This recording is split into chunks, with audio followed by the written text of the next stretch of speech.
সকল ধন এবং সম্পদের মূল মালিক হচ্ছেন আল্লাহ পাক। সমস্ত ধন সম্পদের মালিক কে? আল্লাহ সুবহানাহু ওয়া তাআলা।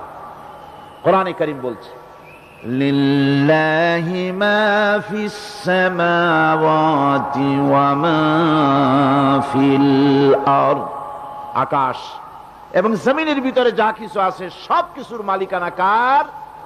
জোরে বলেন কার? আল্লাহ রাব্বুল আলামিন হচ্ছেন এর একচ্ছত্র মালিক। সুতরাং বান্দাদের কাছে কিছুদিনের জন্য এগুলিকে আমানত রাখা হয়েছে। আমাদের ঘর আছে, বাড়ি আছে, ব্যবসা আছে, বাণিজ্য আছে, জায়গা আছে, জমিন আছে, গরু আছে, বাছুর আছে, এই সবগুলি কিছুদিনের জন্য আমাদের কাছে কি রাখা হয়েছে? আমানত। আমানতের মাল আপনি আপনার ইচ্ছা মতো খরচ করতে পারবেন না। আমানতের মাল কি ইচ্ছা মতো খরচ করা যায়? যায় না। আমানতের মালকে খরচ করতে হলে মূল মালিকের ইচ্ছা অনুযায়ী খরচ করতে হবে।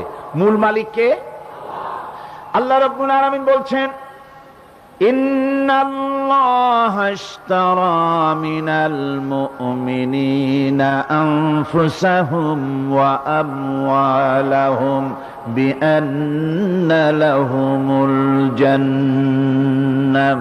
আমি আমার মুমিনের জান এবং মালকে খরিদ করে নিয়েছি, বিনিময় জান্নাত দিয়ে দিয়েছি। তোমার কাছে যে জান আছে, মাল আছে, এটা তোমার নয়, এটা আমার আমানত তোমার কাছে। সুতরাং এই আমানত খরচ করতে হবে মূল মালিকের ইচ্ছা অনুযায়ী। সমাজের এক শ্রেণীর লোক প্রচুর বিত্তের মালিক হবে, সমাজের এক শ্রেণীর লোক প্রচুর বিত্ত এবং সম্পদের মালিক হয়ে ভোগ বিলাসের আনন্দের স্রোতে ভেসে যেতে থাকবে, নিজেকে ভাসিয়ে দেবে। আর এক শ্রেণীর লোক অনাহারে অর্ধাহারে কষ্ট করবে। এ বিধান ইসলামের নয়। কেউ থাকবে 10 তলায় আর কেউ থাকবে গাছতলায়, কেউ খাবে পোলাও, কোরমা, বিরিয়ানি, আর কারো কিসমতে মরুচ পোড়াও হবে না। এ বিধান আল্লাহর নয়। ইসলামের বিধান হচ্ছে এই যে আল্লাহ যে সব সম্পদ মানুষকে দান করেছেন, এই সম্পদের ভিতরে বিত্তহীনদের অধিকার রাখা হয়েছে। বিত্তহীন যারা গরিব, যাদের কিছু নাই, তারা আপনার করুণার পাত্র নয়। কি বলেন? তারা কি ধনীদের করুণার পাত্র? কোরআনে কারিমে আল্লাহ বলেন, ওয়াল্লাযীনা ফী আমওয়ালিহিম হাক্কুল লিসসাইলি ওয়াল মাহরুম। ধনীদের সম্পদের ভেতরে গরিবদের, বিত্তহীনদের অধিকার রয়েছে। সে অধিকার আদায় করে দাও। দান করা এমনি দিয়ে দেওয়া এক জিনিস। গরিবদেরকে, বিত্তহীনদেরকে ইসলাম করুণার পাত্র বানায় নাই, বলেছে অধিকার। অধিকারটা বড় মজবুত কথা, এ কথার লোড আছে, ওয়েট আছে। আপনার আমার সম্পদের, অর্থাৎ যাদের বিত্ত আছে, বিত্ত সম্পদওয়ালা সম্পদশালী লোকেদের সম্পদের ভেতরে গরিবদের অধিকার রয়ে গেছে। সে অধিকার আদায় করতে হবে। ইসলাম সকল মানুষের দারিদ্র দূর করে বেঁচে থাকার মৌলিক অধিকার প্রতিষ্ঠিত করেছে। রাসূল করিম সাল্লাল্লাহু আলাইহি ওয়াসাল্লাম বলেছেন, লাইসা লি ইবনি আদম হাক্কুন সিওয়া হাযিহিল খিসাল, বাইতুন ইয়াসকুনুহু ওয়া সাওবুন ইউয়ারি আওরাতাহু ওয়া জালফাল খুবজি ওয়াল মা। আখরাজাহু তিরমিজি। তিরমিজি শরীফের হাদিসের ভেতরে এসেছে, রাসূল করিম সাল্লাল্লাহু আলাইহি ওয়াসাল্লাম বলেছেন, প্রত্যেকটি বনি আদমের তার বাস করার জন্য একটা গৃহ, এবং লজ্জা ঢাকার জন্য, শীত নিবারণের জন্য তার বস্ত্র, আর ক্ষুধা মিটাবার জন্য তার পানি আর রুটি ইত্যাদির ব্যবস্থা করতে হবে। চাই সে মুসলমান হোক, আর হিন্দু হোক, আর খ্রিস্টান হোক। বনি আদম, আদমের সন্তান যে মানুষ, যে তার এই অধিকার ইসলাম প্রতিষ্ঠিত করেছে। আজ বলা হচ্ছে খাদ্য, বস্ত্র, বাসস্থান সমাধান দেবে অমুকরা তমুকরা, এরকমের স্লোগান হয় না? ওরা দিতে পারবে না, ওরা দিতে পারে নাই। খাদ্য, বস্ত্র, শিক্ষা, চিকিৎসা, বাসস্থানের গ্যারান্টি দিয়েছে কোরআন, দিয়েছে আল্লাহ রসুল জনাবে মুহাম্মদ রাসূলুল্লাহ সাল্লাল্লাহু আলাইহি ওয়াসাল্লাম। ইসলাম অর্থনৈতিক নিরাপত্তার জন্য যে সব পন্থা অবলম্বন করেছে সেটা হচ্ছে যে সমাজের কর্মক্ষম সকল ব্যক্তি রুজির জন্য পরিশ্রম করবে, কেউ বসে থাকতে পারবে না। এটা হচ্ছে ইসলামের নিয়ম, কেউ বসে থাকতে পারবে না। কোরআনে কারীম বলছে ফাইযা কুদিয়াতিস সালাতু ফান্তাশিরু ফিল আরদ ওয়াবতাগু মিন ফাদলিল্লাহ। ফাইযা কুদিয়াতিস সালাত, যখন তোমার নামাজ সম্পূর্ণ হয়ে গেল, ফান্তাশিরু ফিল আরদ, ছড়িয়ে পড়ো আমার জমিনের উপরে, ওয়াবতাগু মিন ফাদলিল্লাহ, আর আমার অনুগ্রহ অনুসন্ধান করো। রুজি কামানো কোনো খারাপ জিনিস না। কেউ মনে করে সারাদিন বসে বসে আল্লাহর জিকির করব, কেউ দুনিয়াটারে ঝামেলা মনে করে জঙ্গলে চলে যেতে চায়। এটা নিয়ম না। আপনি বসে থাকতে পারবেন না, আপনাকে কাজ করতে হবে। রুজি কামাই করাটাকে কোরআনে কারিমে এতটা সম্মান দিয়েছে যেটাকে ফদলুল্লাহ বলা হয়েছে। ফদলুল্লাহ এটা আল্লাহর অনুগ্রহ, সুবহানাল্লাহ বলেন। এটাকে ফদলুল্লাহ বলা হয়েছে, এটা জিনাতুল্লাহ বলা হয়েছে। আপনি যে কাপড় চোপড় ব্যবহার করেন, এই কাপড় চোপড়ের ব্যাপারে আল্লাহ পাক প্রশংসা করেছেন, কাপড় চোপড় সুন্দর পরতে বলেছেন। তারপরে রুজি রোজগার হালাল করতে বলা হয়েছে, এবং রুজি কামাবার ব্যাপারে হালাল ভাবে রুজি কামাবার জন্য ইন্সপিরেশন দেওয়া হয়েছে কোরআন এবং হাদিসে। রাসূল করিম সাল্লাল্লাহু আলাইহি ওয়াসাল্লাম বলেছেন আল কাসিবু হাবিবুল্লাহ, সহস্তে যে উপার্জন করে সে আল্লাহর বন্ধু। যে ব্যক্তি ঠেলা গাড়ি চালায়, কুলি মজুর রিক্সা চালায়, নিন্দা নাই, তাকে নিন্দা করা যাবে না। রিক্সাওয়ালাও একটা গুরুত্বপূর্ণ দায়িত্ব পালন করছে। কুমার, কামার, তাঁতি, জেলে, ধোপা, নাপিত সবাই কাজ করছে। প্রত্যেক কাজের সম্মান ইসলাম দেয়, সুবহানাল্লাহ কোন। সমস্ত কাজের সম্মান আছে, শুধুমাত্র সম্মান নাই চুরির কাজের, ডাকাতির কাজের, সন্ত্রাসের কাজের, চাঁদাবাজির কাজের, মাস্তানির কাজের। এই সব কাজ নিন্দনীয় এবং এই সব কাজ নিতান্ত বাজে কাজ। এ কাজের কোনো সম্মান নাই।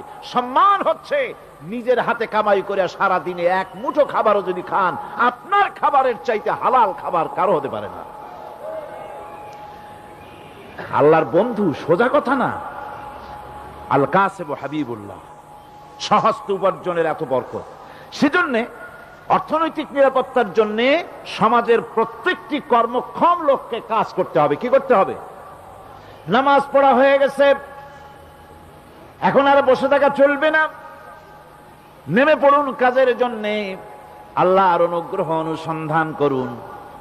এরপরে আল্লাহ পাক বলছেন আমার অনুগ্রহ রুজি কামাও, আর রুজি কামাবার সময় ওযকুরুল্লাহ যিকরান কাসীরা লাআল্লাকুম তুফলিহুন। আর জিকির করবা আমার বেশি, আমার জিকির করবা। বলা হচ্ছে রুজি অনুসন্ধান করো, আর বলা হচ্ছে আমার জিকির করো। তো জিকির আর রুজি সন্ধানের ভিতরে সামঞ্জস্য কি? সামঞ্জস্যটা হচ্ছে এই যে আপনি যখন উযকুরুল্লাহ কাসীরান, আপনাকে বেশি করে জিকির করতে হবে। জিকির মানে কি? স্মরণ করা। জিকির মানে কি? স্মরণ করা। আল্লাহকে স্মরণ করেন। রুজি যখন কামাতে যাবেন স্মরণ করবেন কারে? চিল্লায় কোন কারে? আপনি রুজি কামাবার জন্য চাকরি করতেছেন, অফিসে বসে যদি আল্লাহ রাব্বুল আলামিন আপনার স্মরণে থাকে, তাহলে ঘুষ খাওয়া আপনার জন্য সম্ভব হবে না। কথা ঠিক কিনা? আল্লাহ পাক বলছেন রুজি কামাবার জন্য তুমি যে পরিশ্রম করবে, ওই পরিশ্রমের সময় বেশি বেশি জিকির করো, আমারে স্মরণ রাখো। অফিসে বসে যখন তুমি কাজ করবে, আমি যদি স্মরণে থাকি, তাহলে তুমি ঘুষ খাইতে পারবে না। তুমি জমিন চাষ করবে, জমিন চাষ করার সময় আমি যদি তোমার স্মরণে থাকি, জমিনের আইল ঠেলা তোমার পক্ষে সম্ভব হবে না। যত রকমের রুজি রোজগারের পথ আছে, আমাকে স্মরণ করো, খারাপ পথ থেকে বাঁচো, হালাল ভাবে রুজি কামাও। হালাল রুজির ভিতরে আল্লাহ রব্বুল আলামিন বরকত দিয়া দিবেন। আর কাজ করার জন্য বলা হয়েছে। রাসূল করিম সাল্লাল্লাহু আলাইহি ওয়াসাল্লাম বলেছেন ইজা সাল্লাইতুমুল ফাজরা ফালা তানুমু আন তালবি আরযাকিকুম। ফজরের নামাজ পড়া হয়ে গেছে, ঘুমায়ও না। আমাদের একটা আম অভ্যাস হয়ে গেছে ফজরের নামাজ পড়ে ঘুমানো। হাদিস শরীফে বলা হচ্ছে ফজরের নামাজ পড়া হয়ে গেছে, ঘুমায়ও না, রুজি তালাশ করো, রিজিক তালাশ করো, নিজের সাহায্য করো, অন্যকে সাহায্য করো, নিজের সংসারের জন্য কাজ করো, অন্যের জন্যও করো। হালাল ভাবে রুজি কামাই করে বউকে একটা ব্লাউজ কিনে দিয়েছেন, একটা শাড়ি কিনে দিয়েছেন, বাচ্চাকে ক্লাসের বই কিনে দিয়েছেন, বাজার থেকে মাছ তরিতরকারি কিনে। অক্ষম ব্যক্তিদেরকে সহযোগিতা করবে, যারা নাকি উপার্জন করতে পারে না ওই জাতীয় লোকদেরকে তারা সহযোগিতা করবে। ওয়াকফুলু গানিয়ুহুম ফাকিরাহুম, সেই সমাজের যারা নাকি সামর্থ্যবান তারা রোজগার করবে এবং গরিবদেরকে সহযোগিতা করবে। আল্লাহর নবী বলেছেন সে ব্যক্তি মুমিন নয়, সে ব্যক্তি মুমিন নয়, সেই ব্যক্তি মুমিন নয়। সাহাবায়ে কিরাম হতচকিত হয়ে উঠলেন, প্রশ্ন করলেন নবীজি কোন ব্যক্তি মুমিন নয়? আল্লাহর নবী বলেন যেই ব্যক্তি পেট পুরে আরাম করে ঘুমায় গেল এ কথা জানার পর যে তার প্রতিবেশী না খেয়ে শুয়ে আছে, ক্ষুধার যন্ত্রণায় কাতরাচ্ছে, এ কথা জানার পরে যেই মুসলমান ব্যক্তি আরাম করে পেট ভরে খেয়ে ঘুমায় সে কখনো মুমিনের দাবি করতে পারে না, মুমিন হতে পারে না। কত বড় কথা! ইসলাম মানুষকে তাগিদ করেছে তার প্রতিবেশীর উপরে লক্ষ্য রাখার জন্য, তার প্রতিবেশীকে লক্ষ্য রাখার জন্য, গরিব মানুষের প্রতি লক্ষ্য রাখার জন্য। রাসূল করিম সাল্লাল্লাহু আলাইহি ওয়াসাল্লাম বলছেন আইয়ু রাজুলিন মাতা দিয়ান বাইনা আগনিয়ায় ফাকাদ বারিয়াত মিনহুম জিম্মাতুল্লাহি ওয়া রাসূলিহি। আল্লাহর নবী বলেন কোন ধনী ব্যক্তিদের মাঝে কোন গরিব প্রতিবেশী যদি না খেয়ে মারা যায় তাহলে ওই এলাকার বিত্তশালী লোকদের সাথে আল্লাহর সমস্ত সম্পর্ক, রসুলের সব সম্পর্ক ছিন্ন হয়ে যায়। কে বলতে পেরেছে এত বড় কথা? মানুষের অর্থনৈতিক নিরাপত্তার জন্য কত বড় কথা বলেছে ইসলাম, বলেছে বিশ্বনবী জনাবে মুহাম্মদ রাসূলুল্লাহ সাল্লাল্লাহু আলাইহি ওয়াসাল্লাম। আল্লাহ রাব্বুল আলামিন বলেন ধনীদের হাতে যেন সম্পদগুলি পুঞ্জীভূত হয়ে না যায়, কাইলা ইয়াকুনা দুলাতাম বাইনাল আগনিয়াই মিনকুম, তোমাদের ধনীদের হাতে যেন সম্পদগুলি, সমাজের সম্পদগুলি যেন পুঞ্জীভূত না হয়, সেগুলি বরং ছড়িয়ে আস্তে করে যেন সমস্ত গরিব যেন সাধারণের কাছে যেতে পারে সে ব্যবস্থা করতে হবে। যাকাত প্রদানের মাধ্যমে ধনীদের কাছ থেকে নিয়ে গরিবদেরকে দিয়ে দিতে হবে। আর বুখারী শরীফের সারা ফাথুল বারীতে হাফেজ ইবনে হাজার আসকালানী রাহিমাহুল্লাহ তিনি বলেছেন যাকাত যদি ধনীরা না দেয়, যদি কেউ দিতে বাধা দেয়, ফামানিমতানা উখিযাত বিহি কাহরান, যদি যাকাত না দেয় জবরদস্তি করে যাকাত আদায় করে নিবে গভর্নমেন্ট, যাকাত দিতেই হবে। মুনকিরিনে যাকাত, যারা যাকাত দিতে অস্বীকার করেছিল, হযরতে সিদ্দিক আকবর, হযরতে আবু বকর সিদ্দিক রাদিয়াল্লাহু তাআলা আনহু, তিনি তাদের সম্পর্কে বলেছিলেন ওয়াল্লাহি লাউ কাতিলান্না মান ফাররাকা বাইনাস সালাতি ওয়াজ যাকাত, অবশ্যই আমি ওই সম্প্রদায়ের লোকের বিরুদ্ধে যুদ্ধ ঘোষণা করব যারা নামাজ আর যাকাতের মধ্যে পার্থক্য সূচিত করবে, যারা নামাজ তো পড়বে কিন্তু যাকাত দিবে না সরকারের কাছে, যাকাত আদায় করবে না, তাদের বিরুদ্ধে যুদ্ধ ঘোষণা করব। ইসলামী সরকার যদি প্রতিষ্ঠিত হয় তাহলে এই যাকাত আদায় করা হবে। যাকাত কেউ নিয়ে বসে থাকতে পারবে না, যাকাত আদায় করা হবে। আমাদের দেশে নিয়ম মাফিক যদি যাকাত আদায় করা হতো, এই দেশ যদি ইসলামী গভর্নমেন্ট হতো, আল্লাহ যেন দয়া করে দেন, কন্যা আমিন। আল্লাহ পাক যদি দয়া করে দেশটারে ইসলামী রাষ্ট্র বানায় দেন তাহলে যাকাত তো আদায় করে নেওয়া হবে, যাকাত দিতে আপনি বাধ্য, গরিব মানুষ থাকবে না। এখনো বাংলাদেশে নিয়ম মাফিক যদি যাকাত আদায় করা হয়, নিয়ম মাফিক মানে সোনার যাকাত, রূপার যাকাত, নগদ ক্যাশের যাকাত, ফসলের ওষুধ সঠিকভাবে যদি আদায় করা হয় তো একেবারে কম করে হলেও 1000 কোটি টাকা যাকাতের টাকা কালেকশন হতে পারে। এটা কি কম কথা? 1000 কোটি টাকা, এই টাকা আদায় করা হচ্ছে না। এই টাকা আদায় না করার কারণে যে শূন্যতার সৃষ্টি হচ্ছে, এই ভ্যাকুয়ামকে পূর্ণ করার জন্য এগিয়ে এসেছে 7 সমুদ্র 13 নদীর উপর থেকে এনজিওরা। এনজিওরা এসে আমাদের দেশে, সব এনজিও খারাপ আমি তা বলি না, বহু এনজিও আছে যারা এদেশের উন্নয়নের, আর্থসামাজিক উন্নয়নের জন্য তারা প্রচেষ্টা করছে। রাস্তাঘাট, স্কুল, কলেজ, চিকিৎসা ইত্যাদির দিকে কাজ করছে। যতগুলি এনজিও আমাদের দেশে আছে তার ভিতরে 52টা এনজিও গোনা বাছা যারা ইসলামের প্রকাশ্য দুশমন, আর এর শীর্ষস্থানে আছে ব্রাক।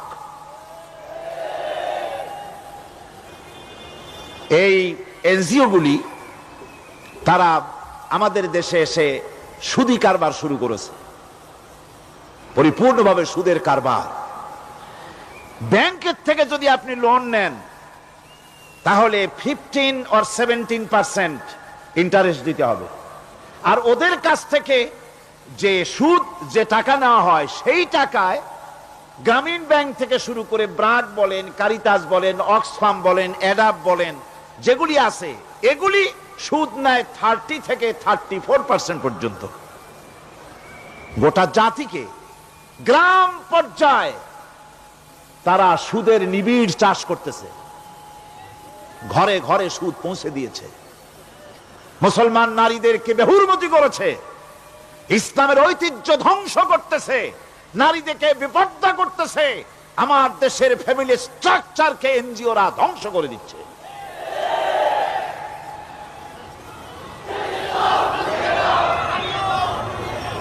সুতরাং এনজিওরা এই সুযোগটা পেত না। যদি জাকাত কালেকশন করা হতো আর জাকাত দিয়ে, জাকাত যে সব জায়গায় খরচ করতে হয় সেই খরচ করার জায়গাগুলিতে সঠিকভাবে যদি ব্যয় করা হতো, এই অবস্থা হতো না। বাংলাদেশে সম্পদের অভাব নাই। যারা বলে বাংলাদেশ গরিব, আমি তাদের সাথে একমত নই। আক্ষরিক অর্থে বাংলাদেশ গরিব নয়, বাংলাদেশে সম্পদ আছে। বাংলাদেশে যে জিনিসটার অভাব সেটা হচ্ছে ইনসাফ ভিত্তিক বন্টনের অভাব। এখানে কেউ তো 1000 বিঘা জমির মালিক, বিঘা বোঝেন না কি কন আপনারা? কানি। কেউ তো 1000 কানির মালিক, আর কারো তো রান্নাঘর উঠাবার জায়গা নাই। কথাটাই ঠিক কিনা? কেউ তো শত শত কোটি টাকা, কত কোটি টাকা যে আছে তা হিসাব করে মাসখানেক লাগবে, গুনিয়া খুলেইতে পারবে না। আর কারো তো একটা ট্যাবলেট কেনার পয়সা নাই। সুতরাং আমার দেশে যেভাবে গরিব বলা হয় আক্ষরিক অর্থে ওইভাবে আমার দেশ গরিব নয়। আমাদের দেশে সম্পদ আছে, বহুত জমি অনাবাদি ফেলে রাখা হয়েছে। রাসূল করিম সাল্লাল্লাহু আলাইহি ওয়াসাল্লাম বলেছেন, সেই ব্যক্তির জমিন রাখার অধিকার নাই যে ব্যক্তি তা চাষের আওতায় না আনে। আছে না বহুত জমি পড়িয়া? আবাদযোগ্য জমি আমাদের দেশে আছে যা, তার 2,40,00,000 একর।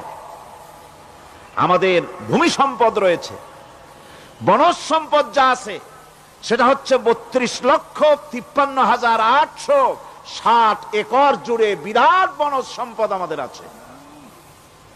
ভূমি সম্পদ আছে, বনজ সম্পদ আছে।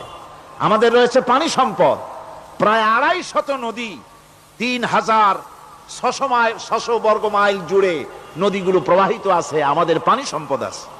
আমাদের গ্যাস সম্পদ আছে, যে গ্যাস অন্তত 100 বছর চলতে পারে। প্রত্যেক বাড়িতে বাড়িতে গ্যাসের সংযোগ দিলেও 100 বছরে ফুরাবে না। আলহামদুলিল্লাহ কইতে ইচ্ছা করে না? জোরে কোন আলহামদুলিল্লাহ। আমাদের গ্যাস সম্পদ রয়েছে, আমাদের মৎস্য সম্পদ আছে, পশু সম্পদ আছে, কৃষি সম্পদ আছে, আরো রয়েছে বিপুল জনশক্তি।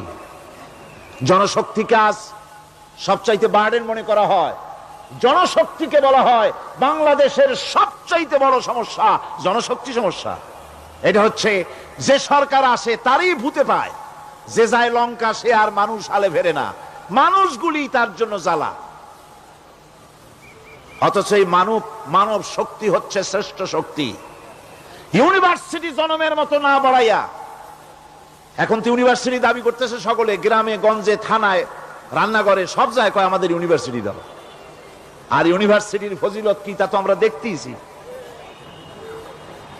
এর থেকে বেশি করে পলিটেকনিক ইনস্টিটিউট, ভোকেশনাল ইনস্টিটিউট ইত্যাদি যদি বানানো হতো, ভিক্ষার হাতকে কর্মীর হাতে যদি পরিণত করা যেত, মানুষগুলিকে যদি কর্মক্ষম করা যেত, তাদেরকে যদি মডার্ন টেকনোলজি যদি শিক্ষা দেওয়া যেত, তাহলে এই মানব শক্তি রপ্তানি করে বা পৃথিবীর বিভিন্ন দেশ থেকে মূল্যবান বৈদেশিক মুদ্রা অর্জন করা যায়। সেটা না করে মানুষ হইছে জ্বালা, জনমের মতো এদেরকে মারো। এটা হচ্ছে ট্রেনের থার্ড ক্লাস প্যাসেঞ্জার্স মেন্টালিটি। সেটা কিরকম? সেটা হচ্ছে ট্রেনে যখন মানুষ চলে তৃতীয় শ্রেণীতে, একবার উঠে বসলে সে অন্যের জন্য জায়গা ছাড়ে না। জায়গা খালি আছে, আরেকজন আসে বললে ভাই আমার একটু বসতে দাও, কয় না ভাই এখানে লোক আছে। আসলে কিন্তু লোক নাই। আপনি যদি বলেন যে সেই লোক আসলে আমি জায়গা ছেড়ে দেবো, ততক্ষণ তো বসি। আপনি বসলেন, এরপরে আপনি তো বুঝছেন যে লোকটা ফাঁকিতেছে, ওই চিন্তা আপনার মধ্যেও ঢুকবে, আরেকজন আসবে বসার জায়গা আছে, আপনি বলবেন না এখানে জায়গা নাই। ট্রেনের থার্ড ক্লাস প্যাসেঞ্জারদের যে মন মানসিকতা, বর্তমান মুসলিম দেশগুলির সরকার প্রধানেরা ঠিক ট্রেনের থার্ড ক্লাস প্যাসেঞ্জারদের চাইতেও থার্ড ক্লাস। মানব শক্তিকে কাজে লাগাবার চিন্তা না করে উল্টা চিন্তা তারা করছেন। এত সম্পদ থাকা সত্ত্বেও বাংলাদেশ আজ যে অভাব সৃষ্টি হয়েছে তা কৃত্রিম, এবং তা সৃষ্টি হয়েছে এর একমাত্র দায়ী এর জন্য রাজনৈতিক ষড়যন্ত্র। রাজনৈতিক ষড়যন্ত্রের কারণেই এই অভাব সৃষ্টি হয়েছে। গোড়া থেকেই আমাদের দেশটি ষড়যন্ত্রের শিকার। প্রথমে ব্রিটিশ বেনিয়ারা 200 বছর পর্যন্ত গোলামির জিনজির পরিয়ে দিয়েছে। 200 বছর গোলামির পর দ্বিজাতি তত্ত্ব এবং মুসলিম সংখ্যাগরিষ্ঠতার ভিত্তিতে 47-এর আজাদি, তারপর পশ্চিমাদের শোষণ বঞ্চনা থেকে মুক্তি লাভের জন্য 71-এর আজাদি, এরপরে দেশের 90% হচ্ছে মুসলমান। 90% কারা? চিল্লায় বলেন না কারা? পৃথিবীর এই দ্বিতীয় বৃহত্তম মুসলিম জনগোষ্ঠীকে খ্রিস্টান আর ইহুদিরা তারা চেয়েছে জনগণকে খ্রিস্টান বানাতে। আমাদের দেশের জনগণকে তারা চায় খ্রিস্টান বানাতে। যারা কমিউনিস্ট তারা চায় আমাদেরকে নাস্তিক বানাতে। আর পার্শ্ববর্তী দেশের পেইড এজেন্ট যারা আমাদের দেশে আছে তারা চায় পৃথিবীর নিকৃষ্টতম কুফরি মতবাদ, ধর্ম নিরপেক্ষ মতবাদের মাধ্যমে গোটা জাতিকে ধর্ম থেকে দূরে সরিয়ে দিতে চায়। সুতরাং এই ষড়যন্ত্রের শিকার হয়ে আছে বাংলাদেশ। বাংলাদেশের এই আর্থসামাজিক প্রেক্ষাপটে ইসলামের বিধান ছাড়া, আল্লাহর দেওয়া বিধান ছাড়া এর কোনো মুক্তি নাই, এর নাজাতের কোনো পথ নাই। আল্লাহ রাসূল ক্ষমতা আরোহণ করলেন, রাষ্ট্রের মালিক হলেন, প্রেসিডেন্ট হলেন। রাসূলুল্লাহ কি হলেন? আল্লাহর নবী প্রেসিডেন্ট হলেন। সমাজের গরিব দুঃখীদের ব্যাপারে নবীজি বললেন, মান তারাকা মালান ফালওয়ারাসাতিহি ওয়া মান তারাকা দিয়ান আও কুল্লা ফালিয়াতিনি ফাইন্না মাওলাহু, রাওয়াহুল বুখারী। নবীজি বলেন, যে ব্যক্তি মারা গেল, মরে যাওয়ার পর তার যে সম্পদ থাকবে, এই সম্পদগুলি সে যে সন্তান স্ত্রী পুত্র যাদের রেখে গেছে তা তাদের জন্যে। আর যদি সে ঋণগ্রস্ত, যদি ঋণ অবস্থায় সংসারকে রেখে যে থাকে, তাহলে তার ঋণের বোঝা, ঋণের পরিশোধের দায়িত্ব আমি মুহাম্মদ সাল্লাল্লাহু আলাইহি ওয়াসাল্লাম নিয়ে নিলাম। সমাজের যার কোনো অভিভাবক নাই, তার অভিভাবক আমি মুহাম্মদ সাল্লাল্লাহু আলাইহি ওয়াসাল্লাম। যার কোনো অভিভাবক নাই, সেজন্য আমার কাছে চলে আসে। ইসলামী রাষ্ট্র এই বিধান পেশ করেছে। এর চাইতে সুন্দরতম বিধান পৃথিবীতে আর কেউ দিতে পারে নাই। সেজন্য সেই সমাজে চুরি বন্ধ হয়েছে, ডাকাতি বন্ধ হয়েছে, জেনা বন্ধ হয়েছে, সব বন্ধ হয়ে গিয়ে সুন্দর একটি সমাজ প্রতিষ্ঠিত হয়েছিল। আর রাসূল বলেছিলেন, খাইরুল কুরুনে কারনি, সর্বশ্রেষ্ঠ যুগ হলো আমার যুগ। সুবহানাল্লাহি বিহামদিহি।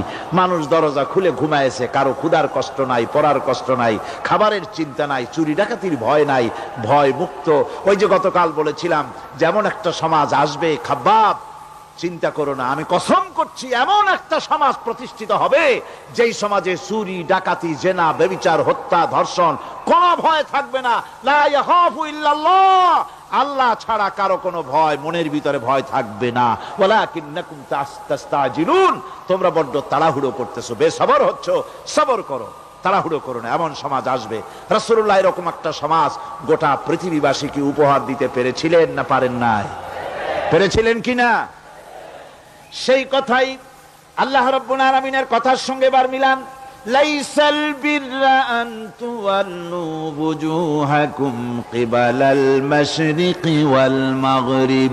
পূর্ব পশ্চিমে কত মাথা ঘুরালে, চেহারা ঘুরালে, এটাই কিন্তু তোমার পুণ্যবান হওয়ার জন্য, নেককার হওয়ার জন্য যথেষ্ট নয়।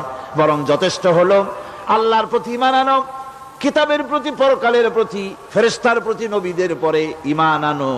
আর আল্লাহর মহব্বতে, আল্লাহর প্রেমে উদ্বুদ্ধ হয়ে আর একটা বড় কাজ করো, সেটা হলো ওয়াতাল মালা আলা হুব্বিহি যাবিল কুরবা ওয়াল ইয়াতামা ওয়াল মাসাকিন ওয়াবনাস সাবিল ওয়াস-সাইলিনা ওয়া ফির রিকাবি ওয়া কামাস সালাতা ওয়া আতাজ যাকাত والموفون بعهدهم إذا عاهدوا والصابرين في البأساء والضراء وحين البأس أولئك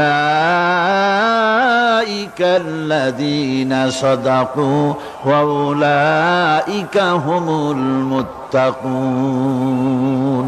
আরেকটি গুরুত্বপূর্ণ কাজ করতে হবে আল্লাহ পরকালে বিশ্বাস করার সাথে সাথে, সেটা হলো এই, তোমাদের জানের মতো প্রিয় ধন এবং সম্পদকে আল্লাহর মহব্বতে খরচ করতে হবে। সেজদা দিয়া কপালে দাগ লাগাইছো, কিন্তু প্রতিবেশীকে সাহায্য করো নাই, গরিবদেরকে দাও নাই, এতিমকে দাও নাই, বোনকে ঠকাইছো, মেয়েকে ঠকিয়েছো, তোমার ওই সেজদায় কিয়ামতে কাজ দিবে না।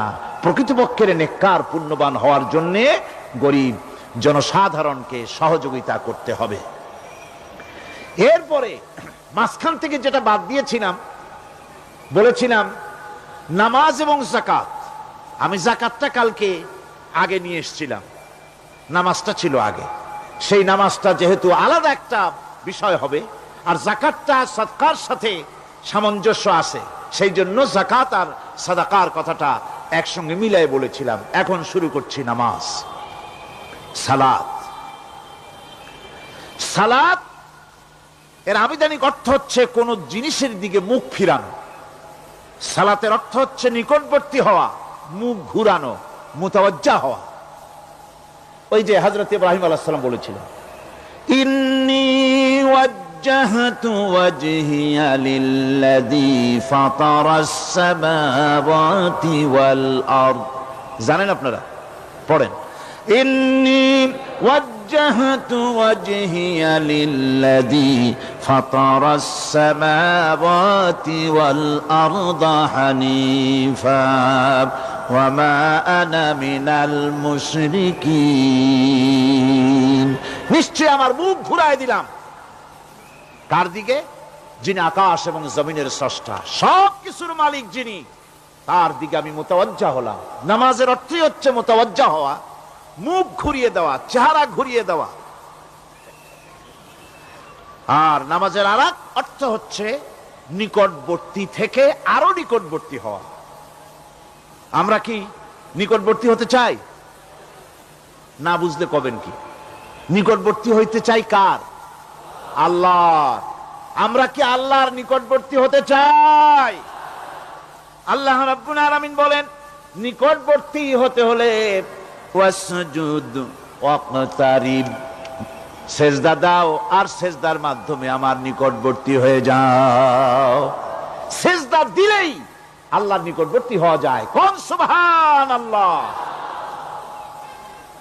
সাহাবী, আল্লাহর নবীর সাহাবী প্রশ্ন করেছেন, নবীজি, বান্দা কখন আল্লাহর নিকটবর্তী হয়ে যায়? নবীজি বলেছেন, বান্দা যখন সেজদা দেয় তখন আল্লাহর বান্দার মাঝে কোনো হিজাব থাকে না, একদম আল্লাহ পাকের নিকটবর্তী হয়ে যায় বান্দা যখন সেজদায় পড়ে যায়। সুতরাং নামাজ হচ্ছে নিকটবর্তী হওয়া, সালাত এটা হচ্ছে নিকটবর্তী হওয়া। নামাজ ফরজ হওয়ার কারণ হচ্ছে এই যে মানুষ আল্লাহর বান্দা বা গোলাম হিসেবে সৃষ্টি হয়েছে, তাই একমুখী হয়ে রবের বন্দিগি করা এটা হচ্ছে তার স্বাভাবিক একটা প্রকৃতি। আল্লাহ রাব্বুল আলামিন এই প্রকৃতির দাবি মিটাবার জন্যই নামাজের ব্যবস্থা করেছেন। মানুষের ফিতরাত, মানুষের নেচার, মানুষের ফিতরাত হচ্ছে এই যে কারো না কারো কাছে মাথা নত করা, হাত জোড় করা, মাথা নত করা, সার্বভৌমত্বের মালিক কাউকে মনে করা। হাত জোড় করতে হলে, মাথা নত করতে হলে, সার্বভৌমত্বের মালিক হিসেবে কাউকে গ্রহণ করতে হলে আল্লাহর বিকল্প কেউ আছে নাকি? ইসলামের মূল দাওয়াতটা হলো ফিতরাত অনুযায়ী দাওয়াত দেওয়া হয়েছে। মানুষ যেন মাথা নত করে, গোলামি করে। এজন্য আল্লাহ রাব্বুল আলামিন বলেছেন যে আমি মানুষ এবং জিনকে সৃষ্টি করেছি, তার কারণটাই হলো মা খালাকতুল জিন্না ওয়াল ইনসা ইল্লা লিয়াবুদুন। মানুষ আর জিন জাতিকে সৃষ্টি করা হয়েছে ইবাদতের জন্য, গোলামির জন্য। ইবাদত আর গোলামি এটাই করতে হবে, গোলামি করতে হবে, দাসত্ব করতে হবে। আর এই দাসত্ব, আল্লাহর আনুগত্য, এই গোলামির দাওয়াত দিয়েছেন দুনিয়ার সব নবীরা। কোন নবী বলেন নাই যে আমার গোলামি করো। কেউ বলেছেন? বলেন জোরে, কেউ বলেছেন? আল্লাহ পাক বলেন, ওয়ালাকাদ বা'আসনা ফি কুল্লি উম্মাতির রাসূলা আন ইবুদুল্লাহা ওয়াজতানিবুত তাগুত। প্রত্যেক জাতির জন্য আমি রাসূল প্রেরণ করেছি, তারা মানুষকে দাওয়াত দিয়েছেন এই কথা বলে যে এক আল্লাহর গোলামি করো, তিনি ছাড়া কোনো ইলাহ নাই, আইন দাতা নাই, বিধান দাতা নাই, তার গোলামি, তার সামনে মাথা নত করে দাও। আর প্রত্যেক নবীর যুগেই নামাজ রোজা শরীয়তের মধ্যে ছিল। নামাজ রোজা কম বেশি প্রত্যেক নবীর জামানায় আল্লাহ পাক এটাকে বাধ্যতামূলক করেছিলেন। নামাজ, রোজা, যাকাত সব নবীদের জন্য বাধ্যতামূলক ছিল, তার উম্মতের জন্য বাধ্যতামূলক ছিল। নামাজ হচ্ছে তাওহীদের অবশ্যম্ভাবী এক বহির্প্রকাশ। তাওহীদের জন্য তাওহীদবাদী মানুষ যারা, তাদেরকে নামাজ আদায় করতেই হবে। আকীদা, বিশ্বাসের দিক থেকে তাওহীদ যদি হয় পুরা দ্বীনের মূল উৎস, তাহলে আমলের দিক থেকে নামাজ হচ্ছে পুরা দ্বীনের মূল ভিত্তি। নামাজ হচ্ছে আমলের মূল ভিত্তি। এর বাস্তবায়ন ছাড়া দ্বীন পূর্ণ হয় না। নামাজ মুমিনের কেবলমাত্র একটি উত্তম আমলই নয়, বরং নামাজ হচ্ছে ঈমানের মূল ভিত্তি। যার কাছে নামাজ নাই তার কাছে কিছুই নাই। রাসূল করিম সাল্লাল্লাহু আলাইহি ওয়াসাল্লাম বলেছেন যে নামাজ যে ব্যক্তি পড়ে না, আল্লাহ পাকের সাথে তার কোনো সম্পর্ক বাকি থাকে না। সুতরাং এই নামাজটা হচ্ছে এই যে একমাত্র একাগ্র চিত্তে আদবের সাথে আল্লাহর সামনে রুজু হয়ে যাওয়া। কোরআনে কারীম বলছে মুনিবিনা ইলাইহি واتقوه وأقيموا الصلاة ولا تكونوا من المشركين। তোমরা আল্লাহর দিকে রুজু হয়ে যাও এবং তাকে ভয় করে অন্যায় কাজ থেকে বিরত থাকো, আর নামাজ কায়েম করো, মুশরিকদের অন্তর্ভুক্ত হয়ে যেও না। নামাজ কায়েম করা, নামাজের আদেশ কোরআনে কারীমের মধ্যে আল্লাহ পাক বহু জায়গায় করেছেন। ঈমানের পর নামাজই হচ্ছে সবচেয়ে বড় জরুরি। একজন মানুষ ঈমান আনলো, যেমন কালকে একজন ঈমান এনেছে, ঈমান আনার সাথে সাথে তার প্রথম কাজ কি বলুন? বলেন প্রথম কাজ কি? ফজরের নামাজের আগে একজন ইসলাম কবুল করলেন, তার প্রথম দায়িত্ব নামাজকে আদায় করে দেওয়া, ফজরের নামাজ পড়াম। জোহরের আগেই কেউ ঈমান আনলো, তার প্রথম দায়িত্ব জোহরের নামাজ আদায় করা। আসরের নামাজের আগে ঈমান এনেছে, তার প্রথম দায়িত্ব হলো আসরের নামাজ আদায় করা। তার মানে হলো ঈমান আনার পর একজন ঈমানদারের প্রথম দায়িত্ব হচ্ছে নামাজ। গুরুত্বপূর্ণ বিষয়, খুব ভালো করে শুনতে হবে, ইয়াদ রাখতে হবে প্রত্যেকটি মুসলমানের। এই নামাজ কি জিনিস, কেমনে আদায় করতে হবে, আদায় না করলে কি হবে, গুরুত্বপূর্ণ এই কথাগুলি প্রত্যেকের স্মরণ রাখতে হবে। হযরত মূসা আলাইহিস সালামকে আল্লাহ রাব্বুল আলামিন ওহী প্রদান করলেন। যেদিন ওহী দিলেন, ওহী দিয়ে সেই মুহূর্তে আল্লাহ পাক তাকে শোনালেন, ইন্নানি আনাল্লাহ লা ইলাহা ইল্লা আনা ফা'বুদনি ওয়া আকিমিস সালাতা লিযিকরি। নিশ্চয়ই আমি আল্লাহ, আমি ছাড়া কোনো ইলাহ নাই, আমার গোলামি করো, আমার দাসত্ব করো, আর আমার শরণার্থে নামাজ কায়েম করো। নামাজ নামাজ নামাজ কায়েম করতে হবে, এটাই হচ্ছে ইমানের সবচেয়ে বড় দাবি। অন্যত্র আল্লাহ পাক বলছেন, কুল ইন্না হুদাল্লাহি হুয়াল হুদা ওয়া উমিরনা লিনুসলিমা লিরাব্বিল আলামিন। হে নবী বলুন, প্রকৃতপক্ষে আল্লাহর হেদায়েত হচ্ছে সঠিক হেদায়েত। সত্যিকারের হেদায়েত কার হেদায়েত? আল্লাহ পাকের হেদায়েত। এবং তার পক্ষ থেকে নির্দেশ করা হয়েছে যে সারা জাহানের মালিকের সামনে মাথা নত করে দাও। মাথা নত করবেন কার কাছে? আল্লাহ পাকের কাছে। ওয়া আনাকিমুস সালাতা ওয়াত্তাকুহু ওয়া হুয়াল্লাযী ইলাইহি তুহশারুন। আর নামাজ প্রতিষ্ঠা করো, আল্লাহ রাব্বুল আলামিনের ভয়তে সমস্ত অপরাধমূলক কাজ থেকে, অসামাজিক কার্যকলাপ থেকে বিরত থাকেও। আর একদিন মনে রেখো, তোমাদের সকলকেই আল্লাহ রাব্বুল আলামিনের দরবারে উপস্থিত হতে হবে। নামাজ ঈমান থাকা না থাকার প্রমাণ। ঈমান আছে কি ঈমান নাই, এর প্রমাণ কি? নামাজ। আল্লাহ পাক বলছেন, ফালা সাদ্দাকা ওয়ালা সাল্লা ওয়ালাকিন কাযযাবা ওয়া তাওয়াল্লা। কিন্তু না সে সত্য মেনে নিল, আর না সে সালাত আদায় করলো, বরং সত্যকে মিথ্যা মনে করে ফিরে গেল। নামাজটাই হচ্ছে একজন মানুষের, সে মুমিন না কাফের তা প্রমাণ করার জন্য, এটাই হচ্ছে মূল কথা। কিয়ামতের দিন মানুষ যে জাহান্নামে যাবে, জাহান্নামের জন্য, জাহান্নামে যে সব কারণে যাবে তার মধ্যে বড় কারণ কালকে বলেছিলাম, দেখি মনে আছে নাকি? বড় কারণ কয়টা? কয়টা? আলহামদুলিল্লাহ মনে আছে। আল্লাহ রাব্বুল আলামিন বলেন, ইয়াতাসাআলুনা আনিল মুজরিমিন। কিয়ামতের দিন অপরাধীদেরকে জিজ্ঞেস করা হবে, মা সালাকাকুম ফি সাকার, জাহান্নামে কেন আসছো? জবাবে তারা বলবে, ক্বালু লাম নাকু মিনাল মুসাল্লিনা ওয়া লাম নাকু নুতঈমুল মিসকিন। নামাজ পড়ি নাই, আর এতিম মিসকিনদের খেতে দেই নাই, এই কারণেই জাহান্নামে এসেছি। কল নাউযুবিল্লাহ। নামাজ যারা পড়বে না জাহান্নামে যেতে হবে। কোথায় যেতে হবে? কেউ কেউ মনে করতে পারবেন নামাজের ওয়াজ তো বহু শুনছি, এর চাইতে গুরুত্বপূর্ণ জিনিস আর নাই। নামাজের চাইতে গুরুত্বপূর্ণ ইবাদত আল্লাহর সৃষ্টি করেন নাই। মুসলমানের জন্য সর্বশ্রেষ্ঠ ইবাদত কি? চিল্লা এখন জোরে বলেন কি? এই নামাজ আকসার মানুষের নামাজ হয় না। যারা আমরা নামাজ পড়ি, বহু লোকের নামাজ পড়ে ঠিক, কিন্তু নামাজ আদায় হয় না। আমি সে কথা বলবো সামনের দিকে, প্রাণ খুলে শুনবেন, কাজে লাগবে ইনশাআল্লাহ। কোন ইনশাআল্লাহ?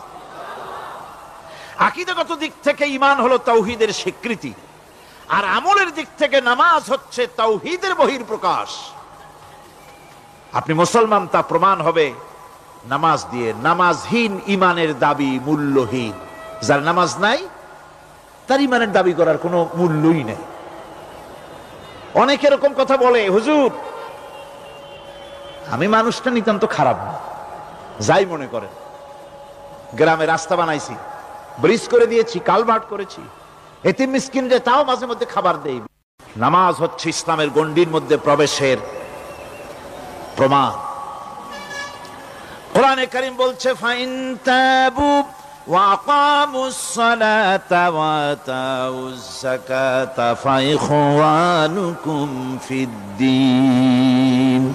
সূরা তওবা এসেছে, তারা যদি তওবা করে আর নামাজ কায়েম করে, যাকাত যদি আদায় করে, তাহলে এখন তোমাদের সে দ্বীনি ভাই, এখন ভাই হয়ে গেল। একটু আগে ছিল কাফের মুশরিক, এখন তোমার দ্বীনি ভাই।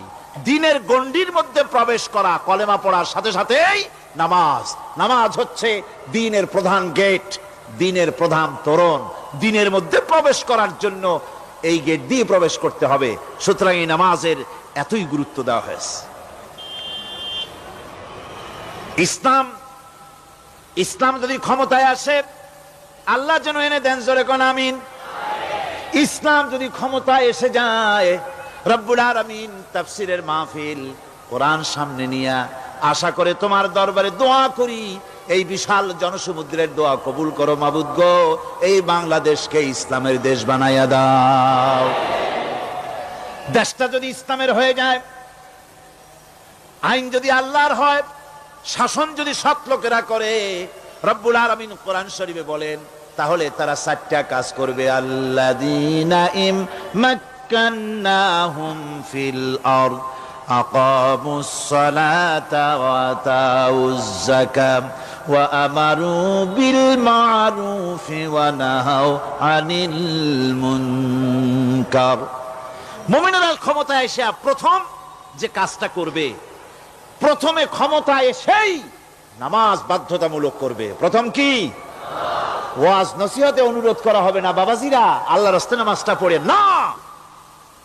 রেডিও এবং টেলিভিশনের মাধ্যমে রাষ্ট্রপ্রধান অর্ডার করে দিবেন, আজ থেকে বাংলাদেশের 12 কোটি তাওহীদি জনতা, নারী পুরুষ যারা আকেল বালিগ, সকলের জন্য নামাজ বাধ্যতামূলক, নামাজ পড়তেই হবে। এটা অর্ডার। বেলা যখন 1টা বেজে যাবে, বেলা যখন 1টা বাজবে, সমস্ত মসজিদে আজান শুরু হয়ে যাবে। আজানের সাথে সাথে অফিস, আদালত, কল কারখানা, ক্ষেত খামার, শিক্ষাঙ্গন সব ডেডলক হয়ে যাবে। আধা ঘন্টার জন্য বন্ধ হয়ে যাবে। যারা মুসলমান অফিসে, কলেজে, ইউনিভার্সিটিতে, সর্বত্র তারা নামাজের জন্য প্রস্তুতি নেবেন। আধা ঘন্টার ভিতরে নামাজ আর খানা সেরে আবার কলেজ চলবে, বিশ্ববিদ্যালয় চলবে, কল চলবে, কারখানা চলবে, ক্যান্টনমেন্ট চলবে, সেক্রেটারিয়েট চলবে, সব আপন গতিতে চলতে থাকবে। আল্লাহর রহমত, বরকত আকাশ ফেরে নাজিল হয়ে যাবে। আর এই অর্ডার যে দেওয়া হবে, নামাজ পড়বেন, সেখানে থানায় যখন আজান হবে, থানায় আজান হয়ে গেছে, থানার স্টাফ, পুলিশ যারা আছে জামাতে খাড়া হয়ে যাবে, ইমামতি করবেন ওসি সাহেব। এসপির অফিসে এসপি সাহেব ইমামতি করবেন, ডিসি সাহেব তার অফিসে ইমামতি করবেন, মন্ত্রী সেক্রেটারিয়েট ইমামতি করবেন, প্রেসিডেন্ট বঙ্গভবন ইমামতি করবেন, বিশ্ববিদ্যালয়ের ভাইস চ্যান্সেলরের ইমামতিতে সে জায়গার মুসলমান ছাত্র ছাত্রী, শিক্ষক শিক্ষয়িত্রী এক জামাতে নামাজ আদায় করবে। এই যদি হয় চিত্র দেশের, অপরাধ থাকবে? থানায় ওসি সাহেব নিজেই যদি জামাতের ইমামতি করেন, এইভাবে নামাজ আদায় করেন পুলিশদের নিয়ে জামাতে, ঘুষ আর খাবে তারা?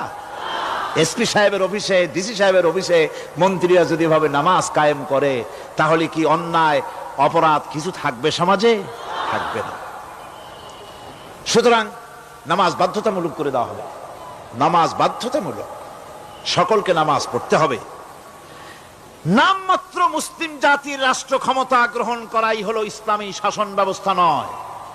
ইসলাম ক্ষমতায় গিয়া অমুসলিমদের উপরে শাসন জারি করবে, আর অন্যান্য সরকারের মতো আমোদ ফুর্তি করে রাস্তাঘাট বানায় টানায় সিটে শুয়ে থাকবে, তা না। রাস্তা হবে, ঘাট হবে, কলেজ হবে, সব হবে, কিন্তু যারা মুসলমান তাদেরকে নামাজ পড়তে হবে। গোটা জনগণকে শাসক আর শাসিত উভয় গোলাম হবে আল্লাহ। উভয় গোলাম হবে কার? তখন প্রেসিডেন্টের বাবার ক্ষমতা নাই নিজের কোন আইন চালু করে, পার্লামেন্টের বাবার ক্ষমতা নাই ইসলামের বিরুদ্ধে টু শব্দটি করতে পারে। সেখানে শাসক আর শাসিত,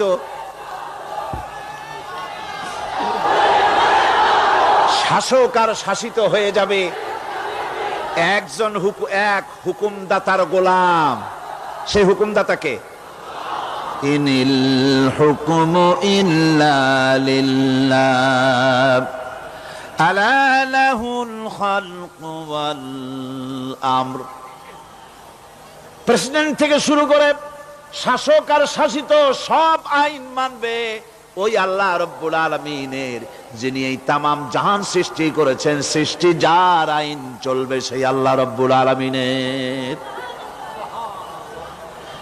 এবং তার আইনের সার্বিক অনুসরণ করে চলতে হবে সকলকে। এক কথায় ইসলামী সরকারের সমস্ত ক্ষমতা ব্যয় হবে নামাজ কায়েম করা আর যাকাত আদায় করার ব্যাপারে। নামাজ যদি কায়েম হয়ে যায়, যাকাত যদি আদায় করা হয়, দুঃখ, দারিদ্র, কষ্ট কিছুই থাকবে না, বেকার সমস্যা থাকবে না। সমস্ত বেকারদেরকে চাকরি না পাওয়া পর্যন্ত বেকার ভাতা দেওয়া হবে। বুড়ো মানুষেরা যখন বুড়ো হয়ে যায়, ছেলের কাছে আদর নাই, বউর কাছে কদর নাই, আর ছেলে বউ বদদোয়া করতে থাকে, বুড়েরা মরে না কেন?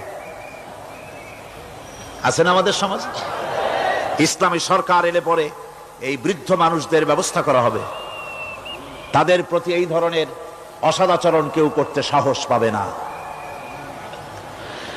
সুতরাং নামাজ প্রতিষ্ঠা এবং যাকাত আদায় হলেই সমাজের অন্যায় অবিচার যা আছে তার 12 আনাই বিলুপ্ত হয়ে যাবে। কোন আলহামদুলিল্লাহ। তখন চাকরিতে প্রমোশন হবে নামাজের ভিত্তিতে। এখন প্রমোশন হয় কে কত ঘুষ খাইতে পারে, কে কত সরকারের দালালি করে বিবেকের বিরুদ্ধে বিরোধী দলকে বেশি করে পেটাতে পারে, এর উপরে ভিত্তি করে প্রমোশন হয়। ইসলামী সরকার যখন আসবে, ইসলামী সরকার যখন প্রতিষ্ঠিত হয়ে যাবে, তখন চাকরির প্রমোশন নির্ভর করবে তার সুন্দর চরিত্র আর নামাজের পাবন্দির উপরে ভিত্তি করে। সমাজে দুঃখ দুর্দশা থাকবে? যেরকম থাকবে, থাকবে না। আমার ভাইয়েরা, নামাজ হচ্ছে আল্লাহ রাব্বুল আলামিনের সাহায্য লাভের একমাত্র মাধ্যম। আল্লাহর কাছে যদি সাহায্য পেতে চাই তাহলে নামাজ লাগবে। লাগবে কি কোন? ولقد أخذ الله ميثاق بني إسرائيل وبعثنا منهم 12 نقيا وقال الله إني معكم لئن أقمتم الصلاة।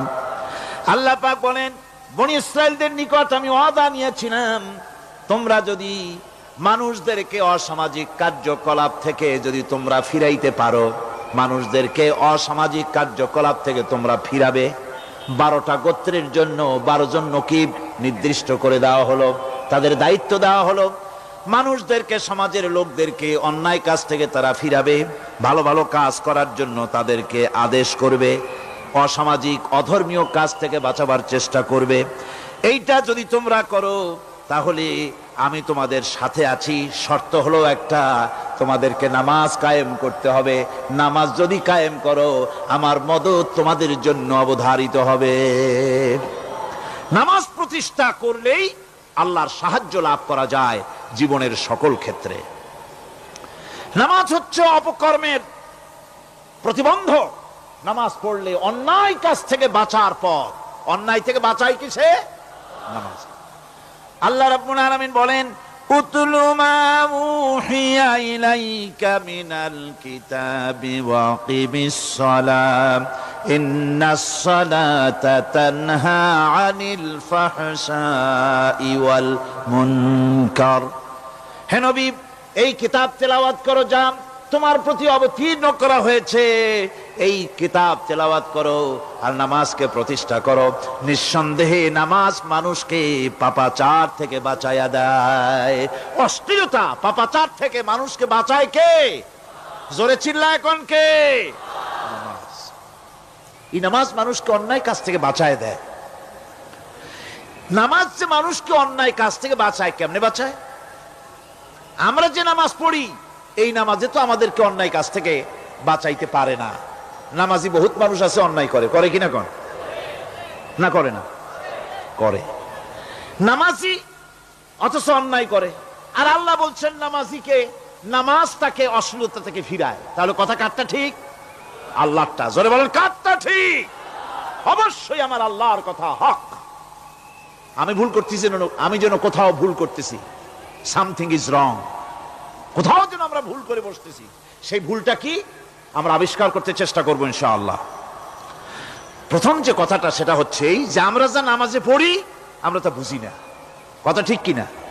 আমি যদি এখন প্রশ্ন করি সামি আল্লাহু লিমান হামিদা অর্থ কি কোন? ফার্স্ট ডিভিশনে কয়েকটা লেটার নিয়ে ফেল করবেন এরকম লোক আছেন না নাই? সুবহান রাব্বিয়াল আলা অর্থ কি জানি না। সুবহান রাব্বিয়াল আযীমের অর্থ কি জানি না। দোয়া কুনুত অর্থ কি জানি না। তাশাহুদ অর্থ কি জানি না। সূরা ফাতিহার অর্থ কি জানি না। এমন কি উযুর মধ্যে কয়টা ফরজ তা অনেকের জানা নাই। কথা কি বেশি বললাম না ঠিক বলছি? একজনের জিজ্ঞেস করলো, মিয়া উযুতে কয় ফরজ? কয় হুজুর কি মনে করেন যে বুঝি জানি না? এটা তো সাধারণ ব্যাপার, বলেন না কয় ফরজ? কয় উযুতে তো 17 ফরজ। কি কি?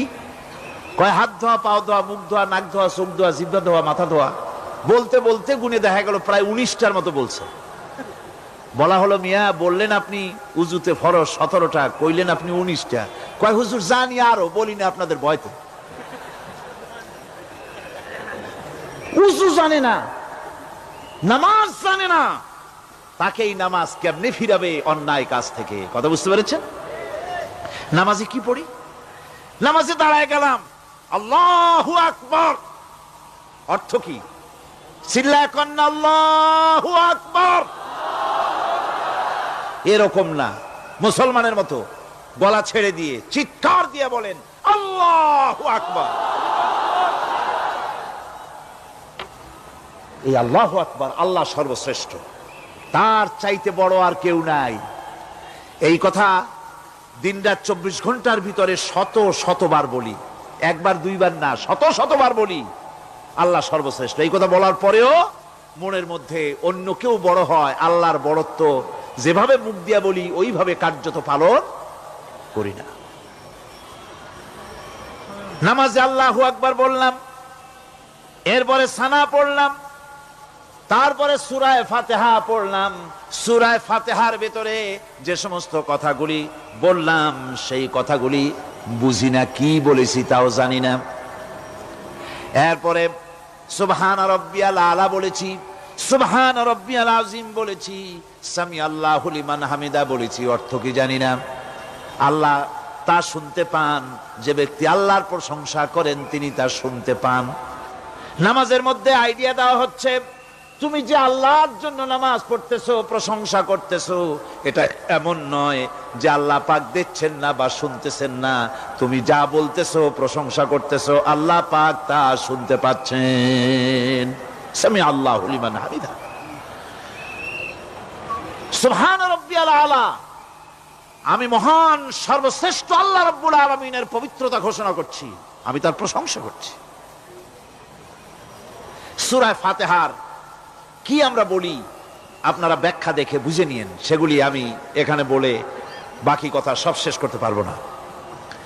এরপরে আমরা নামাজের মধ্যে দোয়া কুনুত পড়ি। সেই দোয়া কুনুতে যে কি ওয়াদাটা করি, অন্তত আমার তো মনে হয় সাধারণ মানুষের মধ্যে 99.9 লোকেরা জানে না দোয়া কুনুতে কি পড়ে, অর্থ বোঝে না। দোয়া কুনুতের মধ্যে বলা হচ্ছে আল্লাহুম্মা ইন্না নাস্তাঈনুকা, হে আল্লাহ আমি তোমার কাছে সাহায্য চাই। কার কাছে সাহায্য চাই? আল্লাহর কাছে সাহায্য চাই। নামাজের ভিতরে বলতেছেন, এই কথা যদি অর্থ আপনি জানতেন যে তোমার কাছে সকল ব্যাপারে সাহায্য চাই তোমার কাছে, এই কথাটা যদি মনে প্রাণে বুঝতেন, তাহলে দুনিয়ায় কোনো মাজারে গিয়া মরা জিন্দা মানুষের কাছে গিয়া নিজের ছেলে মেয়ে চাইতেন না, চাকরির উন্নতি চেতেন না। আপনি নামাজের ভিতরে বলতেছেন আপনার কাছে, আয় আল্লাহ আপনার কাছে সর্বপ্রকারের সাহায্য আপনার কাছে চাই। নামাজের ভিতরে কিসের মধ্যে বলতেছেন? বিশ্বাস যদি করতেন, যদি বুঝতেন, তাহলে যত বড় পীর আসুক দেশ থেকে আর বিদেশ থেকে, সন্তান চাওয়ার জন্য পাগল হয়ে পায়ের উপরে পড়ে থাকতেন না, আল্লাহর কাছেই চাইতেন। কার কাছে চাইতেন?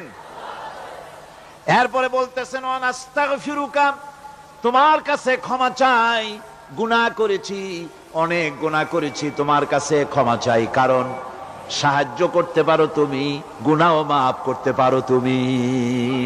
গুনাহ মাফ করার ক্ষমতা কি আছে পৃথিবীর কারো? আকাশে জমিনে আল্লাহ ছাড়া মানুষের গুনাহ কেউ মাফ করতে পারে? এরপরে বলতেছি অনুমিনু বিকা, আয় আল্লাহ আমি তোমার উপর ঈমান এনেছি, পরিপূর্ণভাবে তোমার উপরে ঈমান এনেছি। ওয়া নাতাওয়াক্কালু আলাইক, আর তোমার উপরেই কেবলমাত্র ভরসা করেছি। ঈমান এনেছি তোমার উপরে, ভরসা করছিও তোমার উপরে। এই কথাগুলি যদি আমরা বুঝতাম, তাহলে আত্মাটা বড় হয়ে যেত, মাথাটা আল্লাহ ছাড়া কারো সামনে নত হতো না। ঠিক না বেটি? আল্লাহ ছাড়া কারো সামনে মাথা নত হতো না। আল্লাহর উপরই ভরসা, তোমার উপর ভরসা করছি, তোমার উপর ঈমান এনেছি।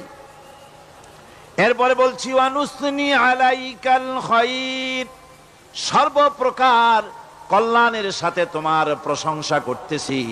ওয়ানাশকুরুকা, আর তোমার কৃতজ্ঞতা স্বীকার করছি, আমি তোমার শুকর আদায় করি, সর্ব ব্যাপারে তোমার শুকর আদায় করি। আর কি করি? ওয়ালা নাকফুরুকা, আমি কুফরি করি না, অকৃতজ্ঞ নই, আমি তোমার কৃতজ্ঞ বান্দা, আমি অকৃতজ্ঞ নই। একথা আপনি নামাজের মধ্যে বলেন, কিন্তু কৃতজ্ঞতা স্বীকার করেন না। আল্লাহ যে ছেলে দিয়েছে শুকর আদায় করেন না, আল্লাহ যে সুন্দরী বউ বা ভালো বউ দিয়েছেন শুকর আদায় করেন না, আল্লাহ সন্তান দিয়েছে শুকর আদায় করে না, আল্লাহ রাব্বুল আলামিন চাকরি দিয়েছেন, বাড়ি দিয়েছেন, জায়গা দিয়েছেন, জমিন দিয়েছেন, যৌবন দিয়েছেন, স্বাস্থ্য দিয়েছেন, শুকর আদায় করে না। আল্লাহ পাক বলেন, বান্দারে যে অবস্থায় থাকো শুকর আদায় করো। লা ইন শাকারতুম লাযীদান্নাকুম ওয়া লা ইন কাফারতুম ইন্না আযাবী লাশাদীদ। আমার নিয়ামতের শুকর যদি আদায় করো আমি বেশি করে বাড়ায় দেব, আর যদি শুকর আদায় না করো তাহলে মস্ত বড় শাস্তি রেখে দিয়েছি।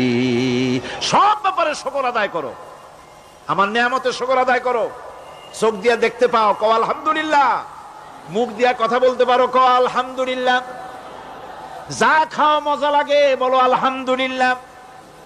কাজ করতে পারো, বলো আলহামদুলিল্লাহ। সব ব্যাপারে আল্লাহর শুকর আদায় করতে হবে। শুকরিয়া আদায় করলে রব্বুল আলামিন তারে আরো বাড়ায় দিবেন। এই কথাই বলতেছি, আল্লাহ শুকর করি, আর তোমার সাথে আমি কুফরি করি না, কৃতজ্ঞ আমি নই। ওয়া নাখলাউ ওয়া নাতরুকু মান ইয়াফজুরুকা, আর আমি ওয়াদা করতেছি এই কথা, তোমার সাথে যারা প্রকাশ্য দুশ্মনী করে, যারা প্রকাশ্য গুনার মধ্যে লিপ্ত আছে আর তোমার সাথে দুশ্মনী করে, ওদের সাথে আমার সমস্ত সম্পর্ককে ছিন্ন করে দিলাম। দেখছেন নামাজে কি কইলেন আপনি? আপনি নামাজে কত বড় কথা বললেন। ওয়ানাতুরুকু মান ইয়াফজুরুকা, আয় আল্লাহ, আমি ওয়াদা করছি তোমার সাথে যারা দুশ্মনী করে, যারা প্রকাশ্য গুনাহ করে, তাদেরকে আমি পরিত্যাগ করছি, তাদের সাথে আমার কোনো সম্পর্ক নাই। এই কথা বলার পরে আপনার সম্পর্ক কার সাথে একটু চিন্তা করেন তো। আপনার বন্ধু কারা? ইলেকশন আসলে ভোট দেন কাদেরকে? কাদের চা খাওয়ান, কাদের চান্দা দেন? একটু চিন্তা করেন, অঙ্কের সাথে মিলাই নেন। তাহলে দেখুন, মুখে বলে এক কথা, কাজে করে আর একটা। আরে কি কয়? চিল্লায় কোন? আরে কি কয়? আর এই মুনাফিকি করতেছেন কার সাথে? আল্লাহর সাথে। কোন নাউজুবিল্লাহ। নামাজে কি পড়েন সেটা যদি জানতেন, অবশ্যই আল্লাহ রাব্বুল আলামিনের কথা কার্যকরী হয়ে যেত। ইন্নাস সালাতা তানহা আনিল ফাহশাই ওয়াল মুনকার। নামাজ মানুষকে পাপের কাজ, অশ্লীলতা থেকে ফিরাতে পারে। আল্লাহ ইন্না বসায়ছেন, নিশ্চয়ই, বেশক, অবশ্যই নামাজ পাপ থেকে ফিরাবে। কিন্তু কেমনে ফিরাবে নামাজ তো বুঝি না। নামাজ তো বুঝি না, খালি সেজদা দেয় জনমের মতো। আর সেজদা কি? নামাজে যদি দেখে ইমাম দেরি করতেছে, আত্মাহিয়াত পড়তে দেরি হয়ে যাচ্ছে, পিছন থেকে সিগন্যাল মারে, ঠিক কিনা? বেয়াদব, বেয়াদব। তোমার নামাজ, তোমার আত্মাহিত আগে শেষ হয়েছে, তাতে কি হয়েছে? চুপ করে বসে থাকো। ইমামকে কাশি দিয়া সতর্ক করার অধিকার তোমার নাই। যদি ইমামকে সতর্ক করার জন্য কাশি দিয়ে থাকো, তোমার নামাজ ফাসেদ হয়ে যাবে। এটা ফাজলামি করার জায়গা না, এটা নামাজ। এর নাম কি? ধীরে সুস্থে নামাজ পড়তে হবে। অনেকে মসজিদটারে মনে করে জেলখানা। ঢুকতে যত দেরি, বেরোতে পারলে যেন বাসে যান ছটফট করে। সিনেমার মধ্যে গিয়ে ঘন্টার পর ঘন্টা বসে থাকে, খারাপ লাগে না? মসজিদে কেরাত যদি একটু লম্বা পড়ে, পিছনে বসে খালি কি যে করে মনে মনে বলতে থাকে যে ইমাম এমন কাঁচা ছাড়া ছাড়ি না। আর গান যখন শোনে, শুনতেই থাকে, কত মজা, ঘুম আসে না। নাউজুবিল্লাহ। সুতরাং নামাজে কি পড়েন সেটা আপনাকে বুঝতে হবে। এরপরে বলতে বলা হচ্ছে, আল্লাহুম্মা ইয়্যাকা না'বুদু ওয়া লাকা নুসাল্লি। আয় আল্লাহ তাআলা, আমি একমাত্র তোমার গোলামি করি। নামাজে বলতেছেন একমাত্র তোমার গোলামি করি। আর নামাজ থেকে বেরিয়ে আসার পর ওজনে দিলেন কম, খাদ্যে দিলেন ভেজাল, মানুষের জমিনের আইল ঠেললেন, বোনেরে ঠকালেন, মেয়েকে ঠকালেন, মিথ্যে কথা বললেন, আর নামাজে বলে আসছেন আল্লাহ তোমার ইবাদত করি। এই বুঝি তোমার ইবাদতের নমুনা? এই বুঝি তোমার ইবাদতের নমুনা? মুনাফিক। নামাজ বোঝে নাই, পাপ তারে ফিরে, নামাজ তাকে পাপ থেকে বাঁচাতে পারে না। হায় আল্লাহ, একমাত্র তোমার গোলামি করি, ওয়ালা কানু সল্লি, আর একমাত্র তোমার উদ্দেশ্যেই নামাজ পড়ি। মানুষে দেখাবার জন্য পড়ি না। নামাজটা পড়ি কার জন্য? কার জন্যে? এরপরে বলছি, অনাসজুদু ওয়া ইলাইকা নাসআ। আয় আল্লাহ, আমি একমাত্র তোমাকেই সেজদা করি, আমার সমস্ত চেষ্টা সাধনা তোমার জন্য নিবেদিত। আমার চেষ্টা, আমার জিহাদ, আমার আন্দোলন, আমার বাঁচা, আমার মরা, আমার ব্যবসা